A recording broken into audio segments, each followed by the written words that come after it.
ආයිබෝන් හැමෝටම අද මම ඔයාලට චූටි වීඩියෝ එකක් ගේන්න හදන්නේ මේ මගේ ෆින්ලාන්තේ පාවිච්චි කරන කාර් එක Toyota Yaris 2012 මොඩල් එක කාර් එකේ බැටරි එක කී එකේ බැටරිය බහැලා ඉතින් ඒක රීප්ලේස් කරගන්න විදිය තමයි මම අද ඔයාලට පෙන්නන්න හදන්නේ. ඔයාලට පේනවා ඇති මේක ස්ක්‍රූ එකක් නැහැ කොහෙවත් මේ පැත්තෙත් නැහැ මේ පැත්තෙත් නැහැ මේ අපි බලමු මේක කොහොමද ගලවගන්නේ කියලා. මෙන්න මෙතන තියෙනවා චූටි ඉඩක් අපිට. ඒකෙන් තමයි මේක ගලව ගන්න වෙන්නේ. අපි ඉස්සෙල්ලා මේක ගලවගෙන බලමු කොහොමද කියලා. පොඩ්ඩක් ඩස්ට් එක බැඳලා තියෙනවා ඒව ගණන් ගන්න එපා.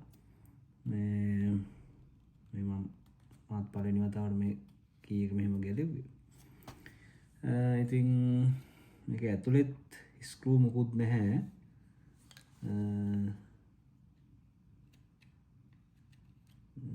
ඩස්ට් එක බැඳලා තියෙන්නේ මේ බලමු මේක ගලව ගන්න. රයිට් මෙන්න මේ මැද කෑල්ලේ තමයි මේ බැටරි එක තියෙන්නේ. ඔයාලට පේනවා ඇති මේ බටන් දෙක දැන් මේ පැත්තේ තියෙන බටන් දෙක ලොක් සහ අන්ලොක් බටන් දෙකේ ඇතුල් පැත්ත මේ තියෙන්නේ. ඊට අමතරව දැන් මේකේ තියෙනවා බටන් 4ක්. 1 2 3 4ක් පෙන්නනවා. ඒක ඇයි 4ක් පෙන්නන්නේ කියන එක නම් මම දන්නේ නැහැ. නමුත් 4ක් පෙන්නනවා. බලමු මේක ඇතුලේ තමයි බැටරිය තියෙන්නේ. ඔයාලට මේ බැටරිය පේනවා ඇති මේක ඇතුලේ කොහොමද තියෙන්නේ කියලා. ඒක අපි ගලව ගමු. ටිකක් පරිස්සමට කරන්න ඕන වැඩක් මේක. මොකද චූටි ප්ලාස්ටික් කෑලි වලින් තමයි මේක තියෙන්නේ.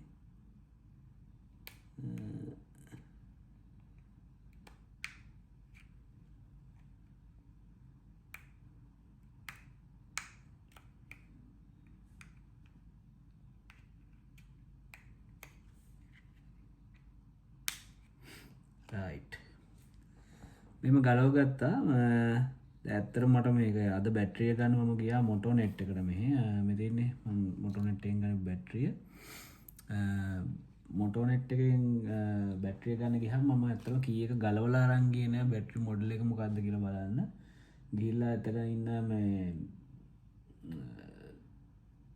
හෙල්පර් කෙනෙක්ගෙන් ඇහුවාම එයා ඇහුවේ මගේ වාහනේ රෙජිස්ට්‍රේෂන් නම්බර් එක විතරයි. වාහනේ නම්බර් ප්ලේට් එක ඇහුවා. නම්බර් ප්ලේට් එකේ තියෙන නම්බර් එක ඇහුවා. ඒ නම්බරේට එයාලා සර්ච් කළා මට කිව්වා මේ CR 2016 මොඩල් එක තමයි ඔයාගේ බැටරි එක කියලා. ඔයාලට පේනවා ඇති CR 2016 මේකත් CR 2016. එතකොට ඒ විදිහට තමයි බැටරිය තෝරගෙන අරන් ආවේ. ඉතින් මේ බැටරිය අපිට පුළුවන් මෙතනින්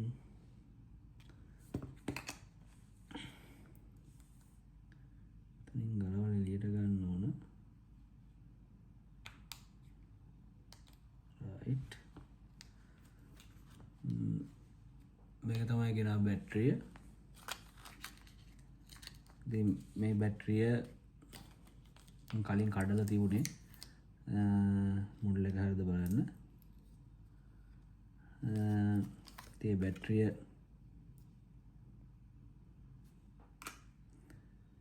අපි මෙතෙන්ට දාමු.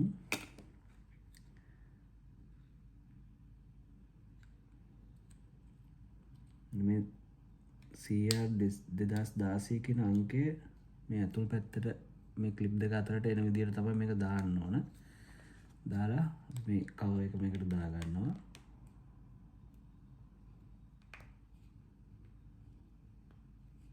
හොඳට තද කරගන්න ක්ලිප් වෙන විදිහට. ඊළඟට මේ තියෙන මේකේ චිප් එක මම දන්න විදිහට මේකේ ලොක් අන්ලොක් වලට සපෝට් කරන චිප් එකක් මේ තියෙන්නේ. ඊට පස්සේ අපි ආයෙ මේක රීප්ලේස් කරගන්නවා. ඊට පස්සේ මේ කවර් එක තිබිච්ච විදිහට ෆික්ස් කරගන්නයි ඕන.